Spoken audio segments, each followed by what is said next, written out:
माननीय सदस्यहरू, माननीय परराष्ट्र मन्त्री शिशिर खनालले समसामयिक विषयमा बोल्नका लागि समय माग गर्नुभएको छ। अब उहाँलाई समय उपलब्ध गराउँछु।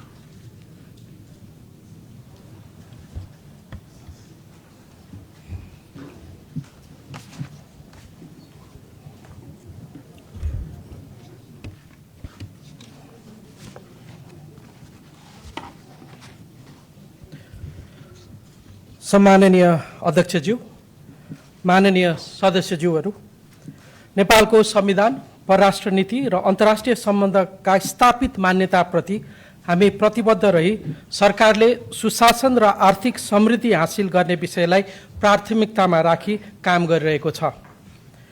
नेपालको सार्वभौम सत्ता, भौगोलिक अखण्डता, राष्ट्रिय स्वतन्त्रता, स्वाधीनताको रक्षा र नेपाली नागरिकको सुरक्षा तथा हकहित संरक्षण गर्दै राष्ट्रिय हित र मुलुकको छवि प्रवर्धन गर्ने काम मैले नेतृत्व गरेको परराष्ट्र मन्त्रालयबाट निरन्तर भइरहेको छ।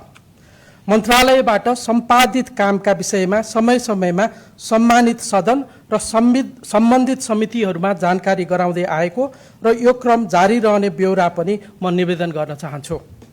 यसै सिलसिलामा हालै मैले सम्पन्न गरेको भारतको भ्रमण र सम्माननीय प्रधानमन्त्रीज्यूले प्रतिनिधि सभालाई 2083 जेठ 17 गते गर्नुभएको सम्बोधन तथा नेपाल भारत सीमा लगायतका विषयमा जानकारी गराउँदछु।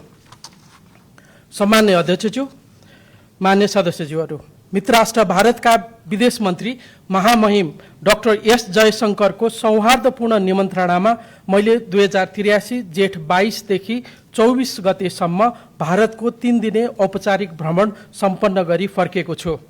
गत फागुनमा सम्पन्न निर्वाचनपछि गठित नयाँ सरकारको औपचारिक प्रतिनिधित्व गर्दै भएको यस भ्रमणबाट नेपाल र भारत बीचको मैत्रीपूर्ण र बहुआयामिक द्विपक्षीय सम्बन्धलाई थप सुदृढ बनाउन महत्त्वपूर्ण योगदान पुगेको मैले विश्वास लिएको छु।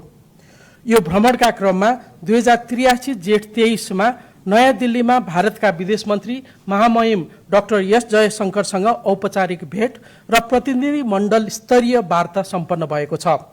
वार्तामा नेपाल भारत द्विपक्षीय सम्बन्धका समग्र पक्षहरूमा व्यापक तथा फलदायी छलफल भएको छ। द्विपक्षीय वार्तामा व्यापार तथा आर्थिक सहकार्य, कनेक्टिभिटी, ऊर्जा साझेदारी, जलस्रोत व्यवस्थापन, साझा सुरक्षा चासो, सीमा व्यवस्थापन, खेलकुद र जनस्तरीय सम्बन्ध अभिवृद्धि जस्ता विषयहरूमा ठोस छलफल भएको छ। दुवै पक्षले द्विपक्षीय सम्बन्धलाई थप सुदृढ बनाउने प्रतिबद्धता व्यक्त गरेका छन्। साथै विभिन्न क्षेत्रीय तथा अन्तर्राष्ट्रिय मुद्दाहरूमा समेत विचार आदान प्रदान गरिएको छ। नेपाल भारत द्विपक्षीय सहकार्यमा सञ्चालित परियोजनाहरूको प्रगति समीक्षा गर्नुका साथै तिनलाई थप प्रभावकारी बनाउने दिशामा पनि महत्त्वपूर्ण छलफल भएको छ। बैठकको क्रममा हामीले 3 वटा संयुक्त घोषणाहरू गरेका छौँ। एनसीएचएल र एनपीसीआई बीच जुन 2023 मा हस्ताक्षर गरेको समझदारी पत्र अन्तर्गत P2P लेनदेनको अन्तर्देशीय भुक्तानी सञ्चालन। यसबाट दुवै देशमा भएका आफ्ना नागरिकहरूले अर्को देशमा डिजिटल माध्यमबाट पैसा ट्रान्सफर गर्न सक्ने बाटो खुलेको छ। दोस्रो, नेपालमा भूकम्प भइसकेपछि भारतको विकास सहयोगमा पुनर्निर्माण सम्पन्न भएका परियोजनाहरूको भर्चुअल हस्तान्तरण गरियो। त्यसमा 72 वटा स्वास्थ्यसँग सम्बन्धित परियोजना र 12 संस्कृतिसँग सम्बन्धित परियोजनाहरूको हस्तान्तरण सम्पन्न भएको छ। र तेस्रो, भोइस फर्स्ट भाषा अनुवाद प्लेटफर्मको राष्ट्रिय डिजिटल पूर्वाधारको सहनिर्माणका लागि काठमाडौँ विश्वविद्यालय school of engineering digital public infrastructure and artificial intelligence centre र डिजिटल इन्डिया भाषिनी डिभिजनबीच समझदारी पत्र भएको छ। यसले विशेष गरी यो लार्ज ल्याङ्ग्वेज मोडल्सहरू, नेपाल र भारतमा बोलिने साझा भाषाहरूको लार्ज ल्याङ्ग्वेज मोडल्सहरू विकास गर्नको लागि हामीलाई आधार तयार पार्छ भन्ने हाम्रो विश्वास छ। भ्रमणका क्रममा भारतका राष्ट्रिय सुरक्षा सल्लाहकार श्री अजित डोभालसँग समेत भेटघाट र छलफल भएको छ। उक्त बैठकमा नेपाल र भारतका साझा सुरक्षा चासो, सीमा व्यवस्थापन तथा दुई देश बीचको साझेदारीका विभिन्न पक्षहरूमा विचार आदान प्रदान गरिएको छ। भ्रमणकै क्रममा इन्डिया फाउन्डेसनद्वारा नयाँ दिल्लीमा आयोजित एक विशेष कार्यक्रममा प्रबुद्ध व्यक्तिहरूको समूहलाई मैले सम्बोधन गर्ने अवसर पाएँ। उक्त कार्यक्रममा मैले नेपालको परराष्ट्र नीतिका प्राथमिकताहरूको बारेमा प्रकाश पार्दै सहभागीहरूसँग ऊर्जा, व्यापार, सीमा लगायत साझा चासोका विषयहरूमा केन्द्रित रही अन्तर्क्रिया समेत गरेँ। त्यसै गरी नेपाली राजदूतावास नयाँ दिल्लीको निरीक्षण भ्रमण गरी दूतावासका पछिल्ला काम कारबाहीहरूबारे दूतावास परिवारसँग प्रत्यक्ष अन्तर्क्रिया गर्दै भारतमा नेपाल र नेपालीको हितको रक्षाका लागि प्रतिबद्ध भएर लाग्न निर्देशन दिएको छु। साथै दूतावासमा आयोजित मिडिया अन्तर्क्रियामा भारतमा रहेका सञ्चार माध्यमसँग छलफल गरी हाम्रा प्राथमिकताका बारे जानकारी पनि गराएको छु। यस भ्रमणका क्रममा भएका छलफल र उच्चस्तरीय भेटघाटहरूले नेपाल र भारत बीचको कूटनीतिक र आर्थिक सहकार्यलाई नयाँ उचाइमा पुर्याउनका साथै आगामी दिनमा आपसी हितका क्षेत्रहरूमा परिणाममुखी सहकार्य अघि बढाउन बलियो आधार तयार भएको मैले महसुस गरेको छु। नेपालको सन्तुलित, स्वतन्त्र र बहुआयामिक परराष्ट्र नीतिलाई थप सशक्त ढङ्गले अभिव्यक्त गर्ने अवसर यस भ्रमणले प्रदान गरेको छ। यस भ्रमणका माध्यमबाट व्यापार तथा लगानी विस्तार गर्ने, ऊर्जा सहकार्य सुदृढ गर्ने, पर्यटन प्रवर्धन गर्ने तथा कनेक्टिभिटी र जनस्तरको सम्बन्ध अझ सशक्त बनाउने विषयहरूमा ठोस आधार तयार पारिएको छ। क्षेत्रीय स्थायित्व, आपूर्ति श्रृङ्खलाको सुरक्षा तथा ऊर्जा साझेदारी जस्ता समसामयिक अन्तर्राष्ट्रिय मुद्दाहरूमा समेत धारणा आदान प्रदान गरिएको छ। सामान्य अध्यक्षज्यू, नेपाल र भारत बीच विभिन्न क्षेत्रमा काम गर्ने गरी दर्जनौं द्विपक्षीय संयन्त्रहरू स्थापित छन्। लामो समयदेखि निष्क्रिय रहेका द्विपक्षीय संयन्त्रका बैठकहरू हाल सुचारू भएका छन्। यस प्रकारका संयन्त्रहरूको नियमित बैठकले नेपाल भारत बीच रहेका सम्भावना र सहकार्यका विषयमा छलफल गरी दुई देश बीचको सम्बन्धलाई थप सुदृढ बनाउन महत्त्वपूर्ण भूमिका खेल्न सक्छन्। म यहाँ त्यस्ता केही महत्त्वपूर्ण संयन्त्रहरूको आगामी बैठकहरूको बारे जानकारी गराउन चाहन्छु। पहिलो, joint working group JWG on border म्यानेजमेन्टको बैठक आगामी अगस्त 2026 मा आयोजना हुँदैछ। त्यस्तै हाल joint field survey team JFST ले विगत 2 महिनादेखि विभिन्न स्थानमा काम गरिरहेको छ। यस संयन्त्रलाई दिएको जिम्मेवारी बमोजिम सीमा स्तम्भहरूको मर्मत, हराएका स्तम्भहरूको पुनर्स्थापना र पुनर्निर्माण गर्ने कार्य अगाडि बढेको छ। त्यसै गरी हाल 4 वटा छुट्टा छुट्टै टोली गठन भई नेपाल भारत सीमाका विभिन्न क्षेत्रमा काम भइरहेको छ। यी संयुक्त टोलीहरूले नो म्यान्स ल्यान्डको अतिक्रमण र क्रस बोर्डर अकुपेसनको लगत तयार पार्ने काम गरिरहेका छन्। त्यस्तै गरी सर्वे अफिसियल कमिटीको आगामी बैठक अगस्त 2026 मा आयोजना हुँदैछ। यसमा नापी विभागका उपमहानिर्देशकको नेतृत्वमा उक्त विभागको प्राविधिक टोली लगायत परराष्ट्र, गृह र सशस्त्र प्रहरी बलका प्रतिनिधिहरूको सहभागिता रहनेछ। भारतीय पक्षतर्फ पनि सोही बमोजिमको प्रतिनिधित्व हुने गरेको छ। यसै गरी हाल सम्पन्न केही महत्त्वपूर्ण बैठकहरूमा 30 अप्रिल र 1 मे 2026 मा joint commission on Koshi and Gandak प्रोजेक्टको बैठक काठमाडौँमा सम्पन्न भएको छ। 4 वर्षको अन्तरालमा आयोजित यस महत्त्वपूर्ण बैठकमा उक्त परियोजना क्षेत्रमा देखा परेको समस्या अध्ययन गरी तिनको समाधान गर्ने विषयमा छलफल भई कार्य अगाडि बढिरहेको छ। त्यसै गरी 2 मे 2026 मा Nepal India joint team on flood forecasting activities on rivers common to Nepal and India को बैठक काठमाडौँमा सम्पन्न भएको छ। मनसुनको समयमा हुने विपद एवं धनजनको क्षति न्यूनीकरणको लागि अर्ली वार्निङ सिस्टमलाई थप चुस्त बनाउने दिशामा लिन सकिने कदमहरूका सम्बन्धमा छलफल भई सहकार्य अगाडि बढेको छ। त्यसै गरी 7 देखि 8 मे 2026 मा joint technical team on cooperation on power सेक्टरको बैठक नयाँ दिल्लीमा सम्पन्न भएको छ। उक्त बैठकमा नेपाल भारत बीच विद्युत व्यापारका निमित्त आवश्यक अन्तर्देशीय प्रसारण लाइन ट्रान्समिसन लाइन्सको विस्तार गर्ने विषयमा विस्तृत छलफल भएको छ। यससँगै अरू द्विपक्षीय संयन्त्रहरूका बैठकहरू पनि आयोजना हुँदैछन्। यसबाट नेपाल भारत बीचको बहुआयामिक सम्बन्ध अझ घनीभूत र प्रगाढ बन्दै जाने अपेक्षा लिएको छ। सामान्य अध्यक्षज्यू, अब म सम्माननीय प्रधानमन्त्रीज्यूको सम्बोधन र नेपाल भारत सीमाको विषयमा उल्लेख गर्न चाहन्छु।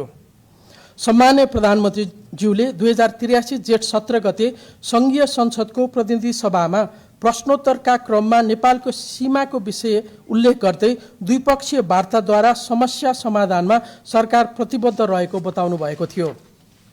सम्माननीय ज्यूबाट प्रस्तुत धारणाका सम्बन्धमा परराष्ट्र मन्त्रालयले सोही दिन विस्तृत जानकारी पनि उपलब्ध गराइसकेको बेहोरा अनुरोध छ। नेपाली भूमि लिपुलेक क्षेत्र हुँदै भारतले मानसरोवर तीर्थयात्रा मार्ग सञ्चालनमा ल्याएको विषयमा समेत नेपाल सरकारको आधिकारिक धारणा परराष्ट्र मन्त्रालयले 2083 वैशाख 20 मा स्पष्ट पारिसकेको छ। यस विषयमा नेपालले पठाएको कूटनीतिक नोटको जवाफ भारत सरकारबाट पनि कूटनीतिक नोट मार्फत नै प्राप्त भएको छ। दुवै देशले सीमा सम्बन्धी विवादहरूलाई कूटनीतिक माध्यम र आपसी छलफलबाट समाधान गर्न प्रतिबद्धता व्यक्त गरेका छन्। नेपाल र भारतबीच सदियौं पुरानो र खुला सिमाना रहेको विषय सर्वविदितै छ। हालको नेपाल भारत अन्तर्राष्ट्रिय सीमा मूलतः सन् 1816 को सुगौली सन्धिद्वारा स्थापित र निर्देशित छ। नेपाल भारत सिमाना अन्तर्गत सुस्ता र लिम्पिया धुरा लिपुलेक तथा कालापानी क्षेत्रमा नक्साङ्कन हुन बाँकी रहेको छ। ती स्थान बाहेक अन्य केही स्थानहरूमा क्रस बोर्डर अकुपेसन तथा 10 गजा अतिक्रमणको समस्याहरू विद्यमान छन्। सम्माननीय प्रधानमन्त्रीज्यूले संसदमा उल्लेख गर्नुभएको विषय खास गरी 10 गजा क्षेत्र अतिक्रमण र क्रस बोर्डर अकुपेसनसँग सम्बन्धित छ। नेपाल भारत सीमा निर्धारण गर्दा नदी सीमा क्षेत्रमा फिक्स्ड बाउन्ड्री प्रिन्सिपल अवलम्बन गरिएकोले क्रस बोर्डर अकुपेसन भई एक देशका नागरिकले अर्को देशको भूभागभित्र पर्ने जग्गामा खेतीपाती गर्ने तथा बसोबास गर्ने अवस्था रहेको छ। नेपाल र भारतबीच रहेको लामो सिमानालाई व्यवस्थित र वैज्ञानिक ढङ्गले नक्साङ्कन भएका क्षेत्रमा सीमा स्तम्भ निर्माण, मर्मत, 10 गजा क्षेत्रको अतिक्रमण तथा क्रस बोर्डर अकुपेसनको लगत सङ्कलन गर्न दुई देशका सीमा सम्बन्धी संयन्त्र र प्राविधिक टोलीहरू क्रियाशील छन्। लामो समयदेखि अवरुद्ध रहेको प्राविधिक समितिको काम हाल सीमा क्षेत्रमा क्रियाशील छ र संयुक्त रूपमा लगत सङ्कलन गर्ने कार्य भइरहेको छ। नेपाल भारत सीमाका के कति स्थानमा नो म्यान्स ल्यान्ड इन्क्रोचमेन्ट र क्रस बोर्डर अकुपेसन रहेको छ भन्ने विषयमा सीमा सम्बन्धी Nepal India boundary working group BWG र अन्य सम्बन्धित संयन्त्रहरूले म्यापिङको कार्य गरिरहेका छन्। यस विषयमा विस्तृत विवरण पछि प्राप्त हुनेछ। प्राविधिक समितिको अध्ययनले कतिपय स्थानहरूमा हाल नेपालको उपयोग र उपभोगमा रहेको जग्गा भारततर्फ पर्न सक्ने र हाल भारतको उपभोग र उपयोगमा रहेको जग्गा नेपालतर्फ पर्न सक्ने देखिएको छ। आफआफ्नो उपभोगमा रहेका जग्गाको दुवै पक्षले दावी गर्ने गरेका छन्। सम्माननीय प्रधानमन्त्रीज्यूले संसदमा राख्नु भएको भनाइको सन्दर्भ पनि यही प्राविधिक यथार्थ र क्रस बोर्डर अकुपेसनसँग सम्बन्धित छ। यसमा मूल प्रश्न भनेको सीमा सम्बन्धी विषयको निरूपण कसरी गर्ने भन्ने नै हो। तसर्थ नेपाल र भारत बीचको घनिष्ठ सम्बन्धको मर्म र भावना अनुरूप ऐतिहासिक सन्धि सम्झौता तथा नक्साको आधारमा कूटनीतिक वार्ताको माध्यमबाट यस विषयको समाधान गर्न हामी सधैँ प्रतिबद्ध छौँ। सम्माननीय प्रधानमन्त्रीज्यूले 2083 जेठ 17 गते सङ्घीय संसदमा नेपालको सीमा सम्बन्धी विषयमा जवाफ दिने क्रममा नेपालको सीमाङ्कन सन् 1816 को सुगौली सन्धिसँग प्रत्यक्ष रूपमा सम्बन्धित भएकोले मित्रराष्ट्र संयुक्त अधिराज्यको नाम उल्लेख गर्नुभएको हो। यसमा तेस्रो पक्षको मध्यस्थता हामीले खोजेका होइनौँ। खाली तत्कालीन अवस्थाको सन्दर्भ सामग्री रेफरेन्स मटेरियल्स केही भए ती स्वाभाविक रूपमा समस्या समाधानमा सहयोगी हुन सक्ने हुनाले आवश्यक परेमा त्यसको उपयोग गर्ने विषयलाई सम्माननीयज्यूले इङ्गित गर्नुभएको हो। म यस सम्मानित सदनलाई के स्पष्ट पार्न चाहन्छु भने नेपाल भारत सीमा द्विपक्षीय विषय हो र नेपाल तथा भारत बीच रहेको घनिष्ठ सम्बन्धको मर्म र भावना अनुरूप ऐतिहासिक सन्धि सम्झौता तथा नक्साको आधारमा यस समस्याको समाधान कूटनीतिक संवाद र वार्ता मार्फत गर्न नेपाल सधैँ प्रतिबद्ध छ। अन्त्यमा सरकार गठन भए पश्चात हामीले राष्ट्रिय हित र मुलुकको छवि प्रवर्धनमा केन्द्रित परराष्ट्र नीति र अन्तर्राष्ट्रिय सम्बन्धलाई प्राथमिकतामा राखेर काम गरिरहेका छौँ। उच्च स्तरीय भ्रमणहरूका माध्यमबाट द्विपक्षीय सम्बन्धहरू प्रगाढ बनाउँदै जाने र मित्र राष्ट्रहरूसँगको द्विपक्षीय संयन्त्रहरूलाई क्रियाशील र प्रभावकारी गराउने कार्य सुरु गरिएको छ। यी विषयमा मैले हिजो मात्र सङ्घीय संसदको प्रतिनिधि सभालाई सम्बोधन गरेको छु। हाम्रो मूल ध्येय भनेको राष्ट्रिय हितलाई केन्द्रमा राखी काम गर्नु हो। परराष्ट्र सम्बन्ध सञ्चालनको विषय संवेदनशील भएकोले यस विषयमा हामी सबैको दायित्व, योगदान र भूमिका रहन्छ। परराष्ट्र मन्त्रालयले आफ्नो क्षेत्राधिकारका विषयमा सशक्त र प्रभावकारी कार्य सम्पादन गर्दै आएको र त्यसलाई आगामी दिनमा पनि निरन्तरता दिने र प्राप्त उपलब्धिका विषयमा यस सम्मानित सदनलाई जानकारी गराउँदै जाने प्रतिबद्धता व्यक्त गर्दछु। साथै यहाँहरूको पनि मार्गनिर्देशनको अपेक्षा गर्दै म यहाँबाट बिदा हुन्छु। धन्यवाद।